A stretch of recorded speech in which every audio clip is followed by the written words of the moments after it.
going to be finishing this story.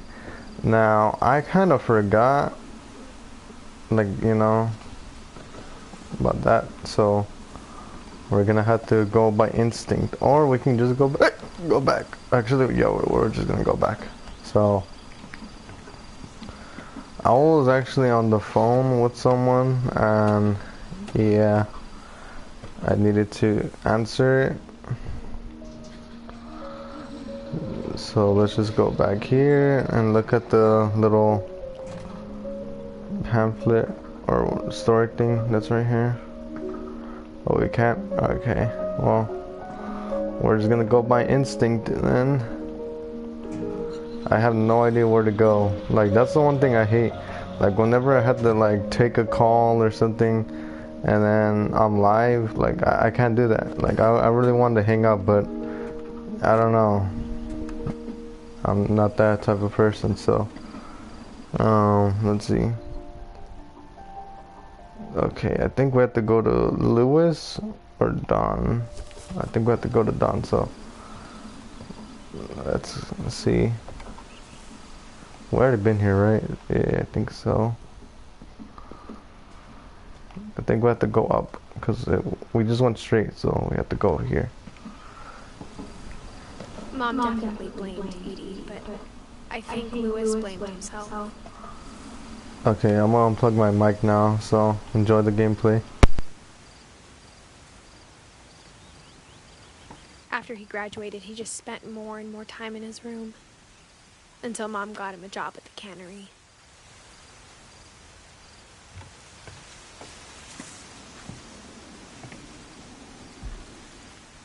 Everyone always told me to stay out of Lewis's room.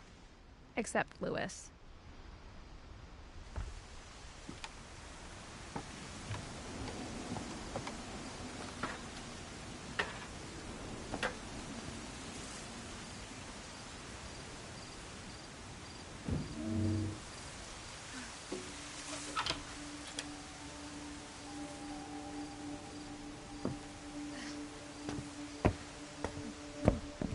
Lewis's room smelled very, very familiar.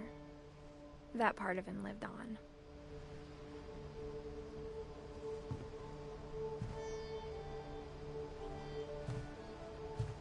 Lewis and I spent a lot of time playing games together, but he was surprisingly bad at them. He died a lot.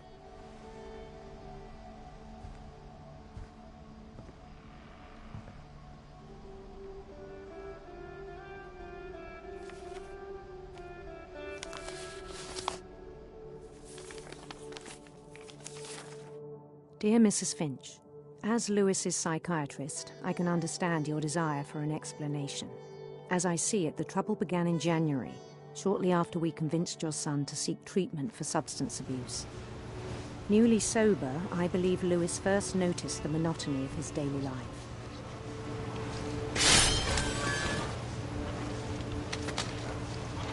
He kept working at the cannery,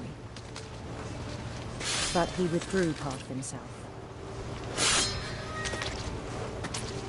In our sessions, I saw the same behavior. His mind began to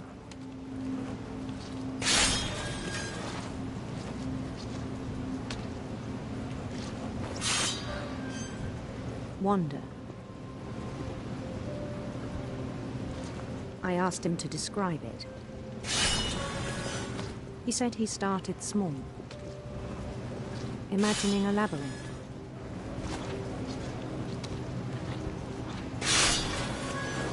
He'd feel his way about.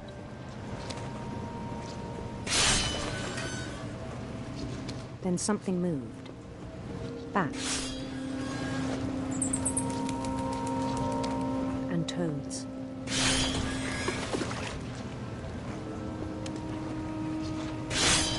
And things that have not names. He knew it was all in his head.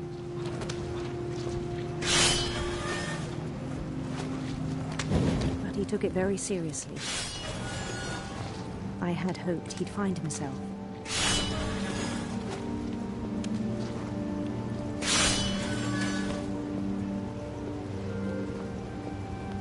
But he found something more.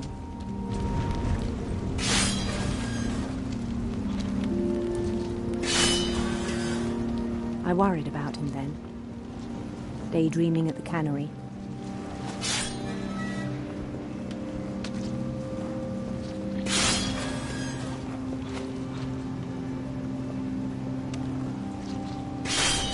I spoke with his boss, but he said Lewis had become a model employee. Methodical, tireless, focused.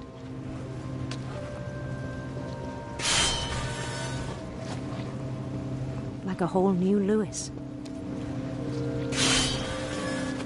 So I let him go on.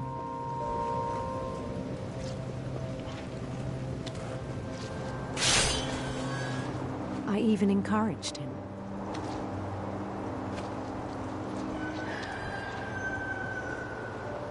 It seemed very promising at first. He told me he'd made a new friend.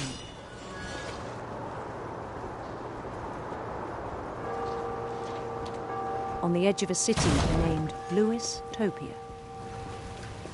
He built the city up slowly, brick by brick. Then he made musicians.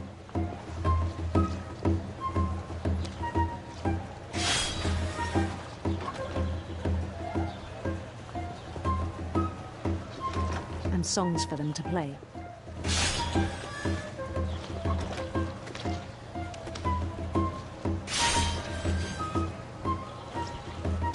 He talked about starting a band.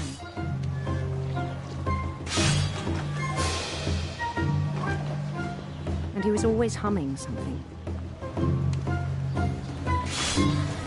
Every day his imagination grew stronger. He no longer spoke at the cannery. But his chopping was as reliable as ever. Then one day it struck him that all the cheering crowds, even the stones under his feet,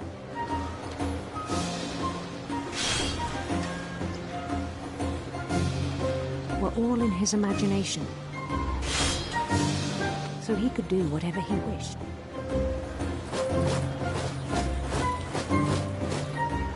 He held an election for mayor, and he won. They begged him to stay, but his mind was already wandering. It became a game for him.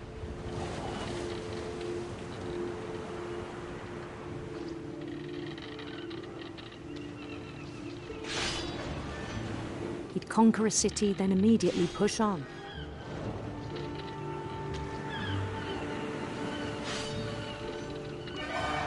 New Louisville.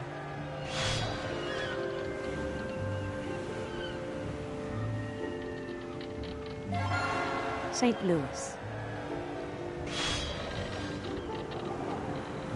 He started drifting away from our reality.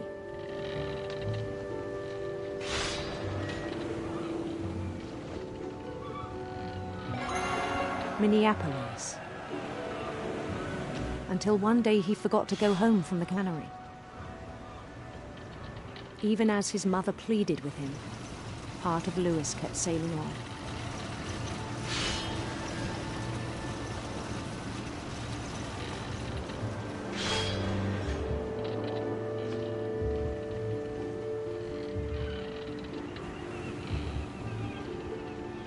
In Lewisburg, he heard rumors of a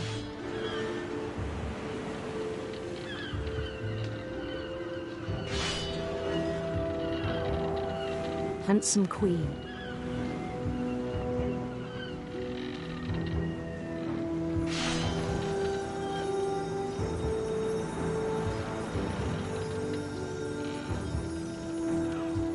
The queen was on her own quest for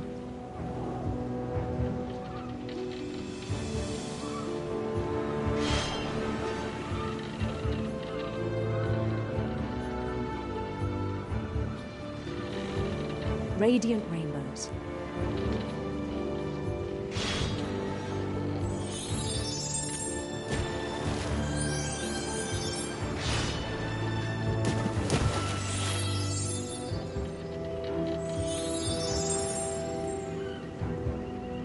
followed the sound of her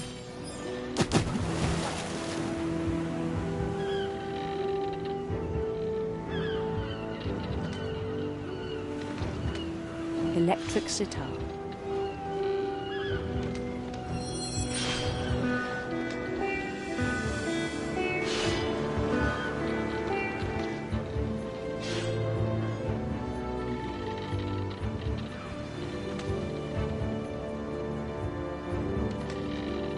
His chase led him to a golden palace east of the sun and west of the moon.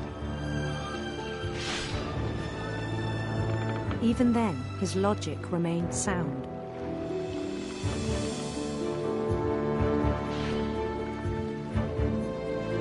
He knew the world was all in his imagination.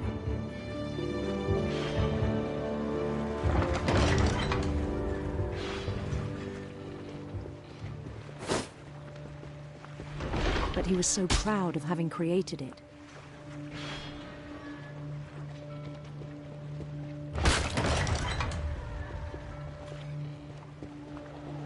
In his own eyes, he'd become something greater than a king.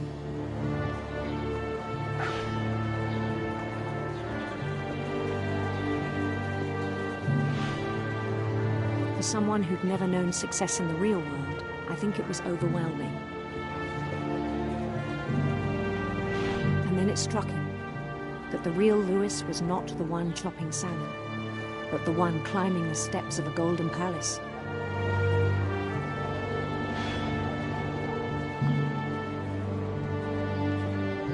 My imagination is as real as my body, he told me. It was hard to argue with him.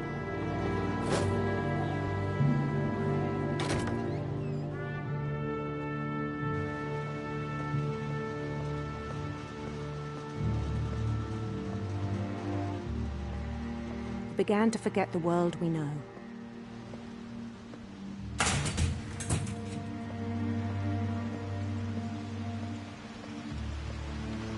I think it pained him to remember Lewis, the cannery worker.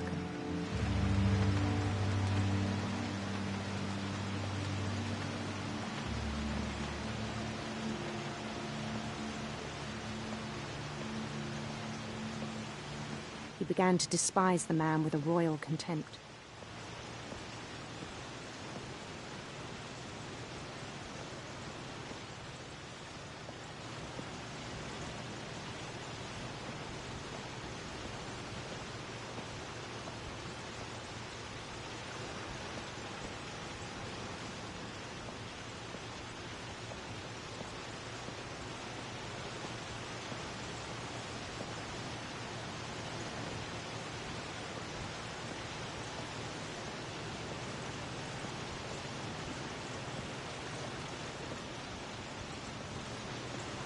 I still thought I could save him.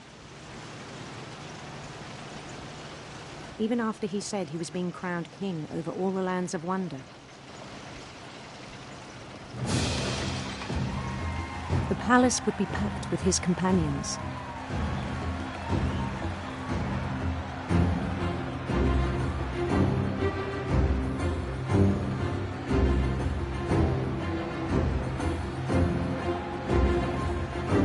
Including the wise Calico who'd insisted on inviting him.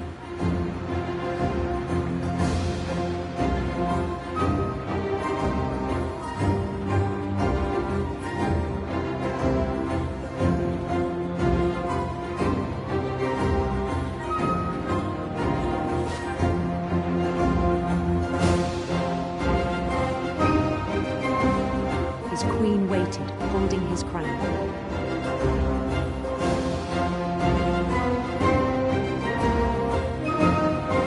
There was only one thing left to do.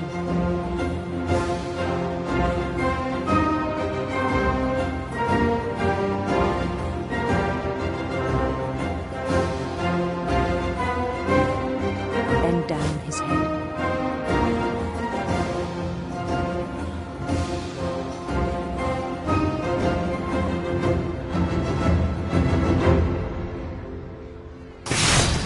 And the rest I think you know. Mrs. Finch, your son was a kind man who will be missed by all of us who knew him.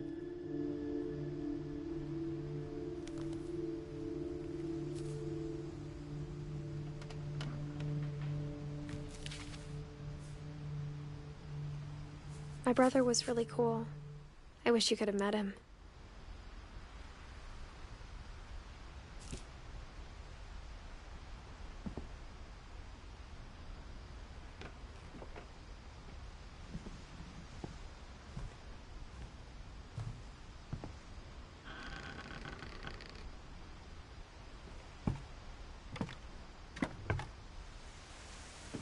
On the way back from Lewis's funeral, my mom told me to start packing.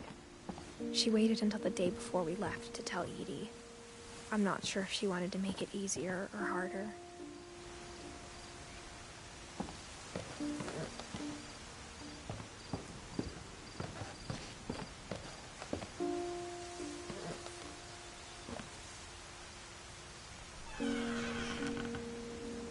I wish we'd stayed.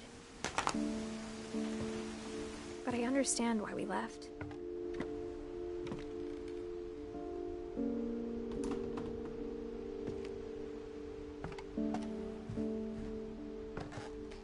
My mom ended up leaving everything behind. What happened that night had been coming for a long time. Maybe it should have come sooner.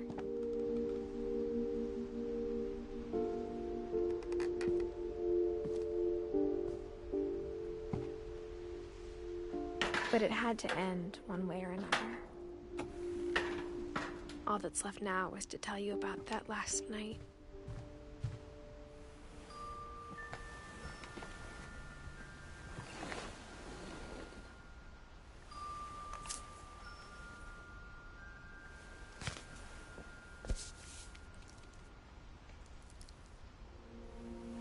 That whole last day, Edie just watched us pack and didn't say a word. Until supper, when she raised her glass and said, "To our final night together, and all our final nights apart." Grandma, you know what I said about alcohol. Some of your medications are very Edith, specific. I left a present for you in the hallway. Why don't you go open it? The grown-ups have to argue now. I'm sorry, you're right. We're all leaving tomorrow. Let's just enjoy our last... I'm not leaving. Edith, you're excused.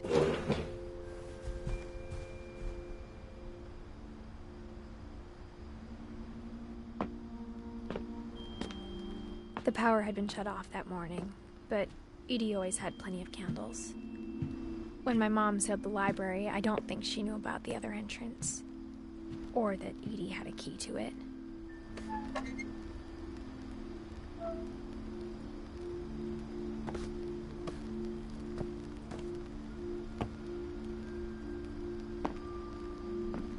That thing you're afraid of isn't going to end when you leave the house.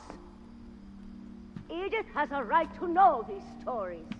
My children are dead because of your stories. I think it's best if Edith and I leave tonight. We'll have the nursing home send a van for you in the morning, okay?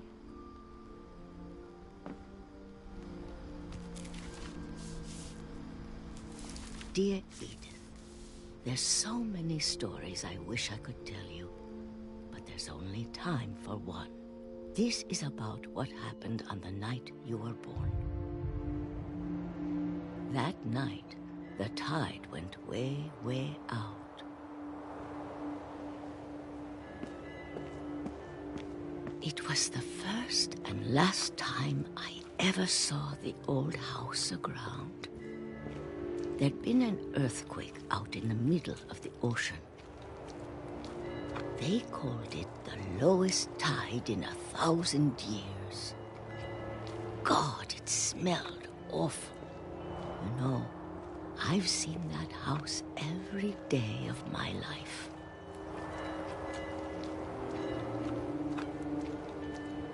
But I never thought I'd go back to it.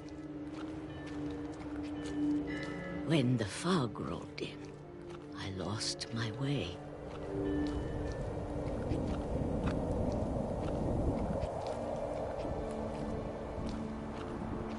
I got turned around.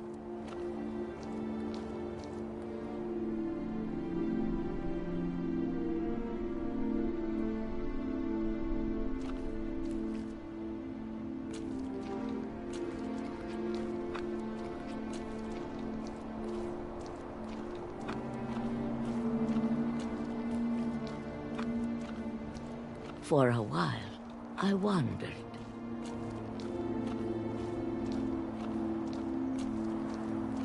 I started seeing things.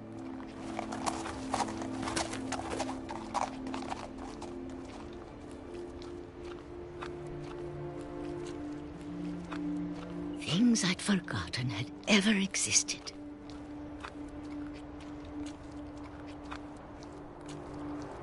But when I saw them, they felt like old friends. That night, a lot of things came back to me. Or maybe I came back to them.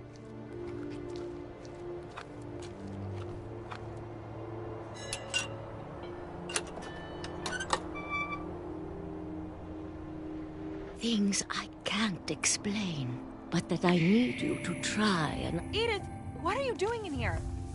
It's mine. Edith! Mom, you're gonna rip it! Let go! I kicked and screamed, but Mom dragged me to the car.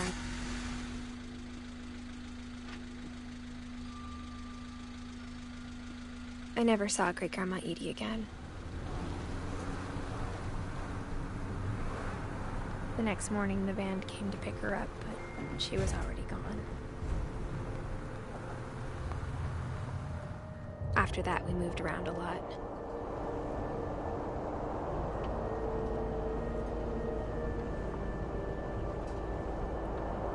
We both tried to make the best of it.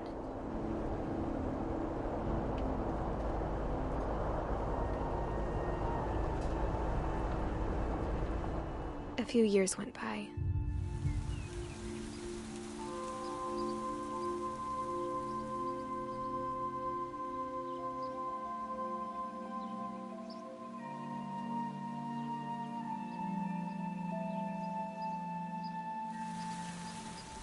My mom didn't like to talk about it,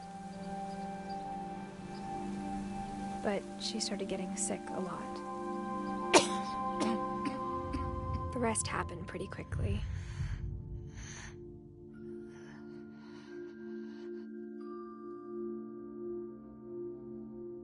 She got better for a while, and then she didn't.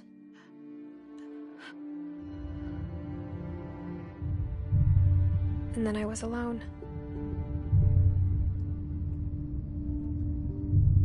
The last Finch left alive.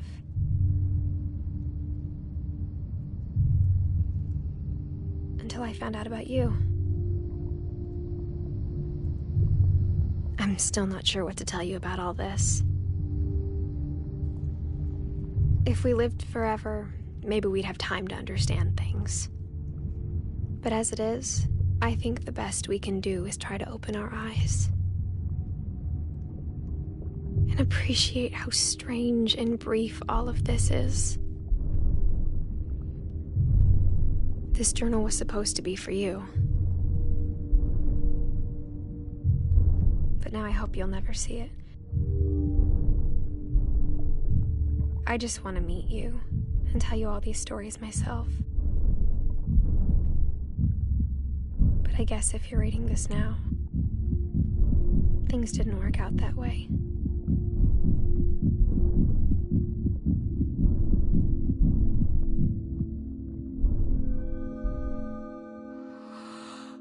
This is where your story begins.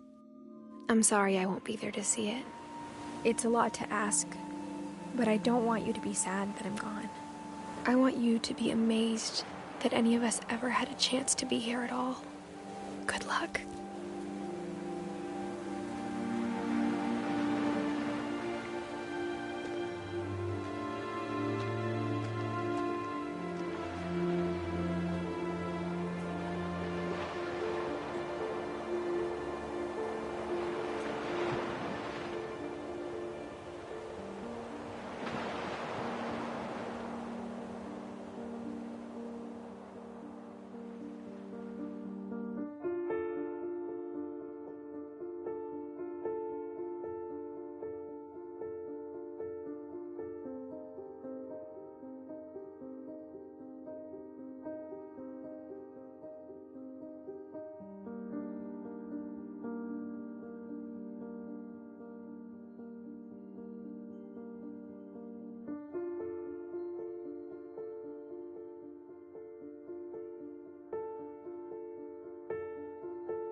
Oh man, that was pretty good. No regrets to downloading it.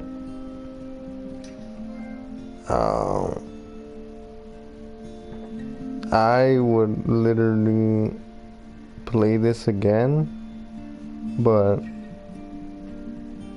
not me, if you know what I mean. Like I don't mind watching someone else play this. Man, this was actually a really good I was gonna say a really good movie, but it's not a movie. It feels like a movie in a way, but I don't know. All I gotta say is they should have brought up the sensitivity, because I was literally not having it with the slow sensitivity.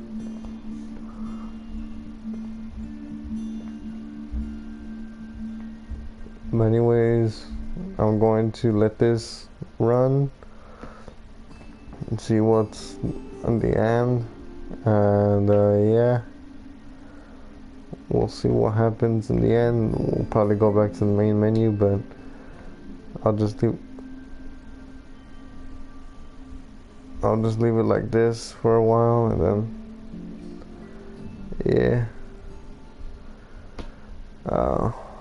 Usually there's something good. I can't skip it. Like I really can't. Like I'm pressing. Oh wait, there we go. Oh wait, no. It's now available. Select Edith to play the.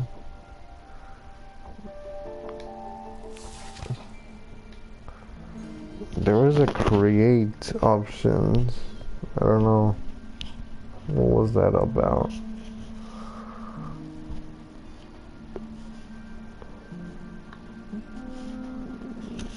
Hold on.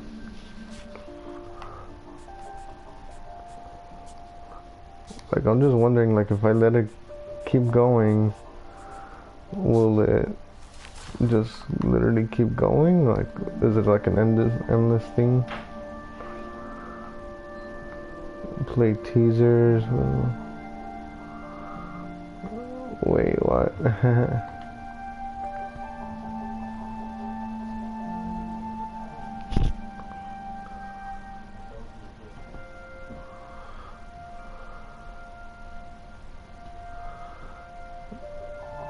Okay.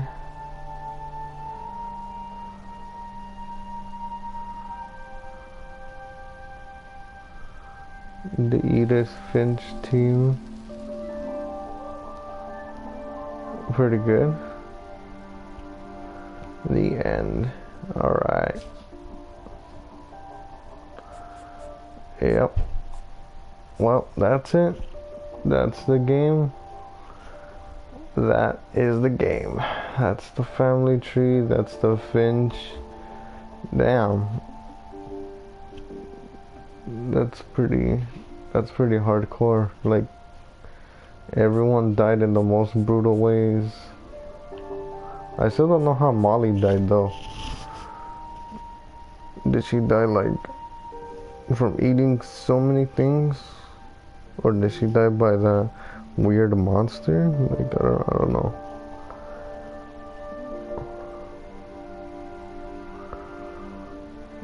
Like, the one that actually got me, like, kind of like, what is Edith dying? Gus dying, and Walter in a way. Well, Walter, I seen him we seen him get hit by a train. You know that, but Lewis, he got his head chopped off. Odin, I kind of forgot how he died. I think I was on my phone when I seen that, because I was replying to a text. Let's see. Yeah, guys, if you want to see more games like this, let me know. This is like a story mode based game, single player.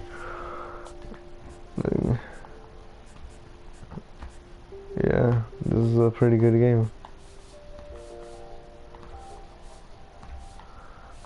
Like, I'll give it a 10 out of 10. Like, for being like really hardcore and like all these other things. Like, it's pretty good. I thought there would be like a bigger picture, like right there on the right page when you finish the game, but I guess not. So, wait, let's see if there's any trophies that we can like probably get. Oh yeah, there is. Play Calvin's story again.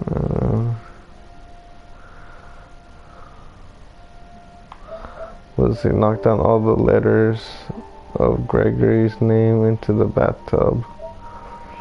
Clear all balls of the ball. Oh, no, the pool table. The pool table. There's a pool table? Let the drunken sailor finish his song. Wait, there is a drunken sailor? When was this? A drunken sailor?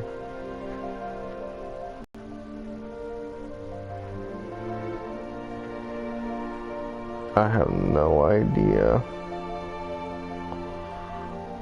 I literally have no idea.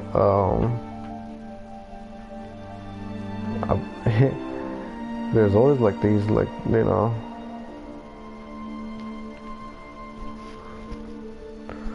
these weird, you know, things in every game like this.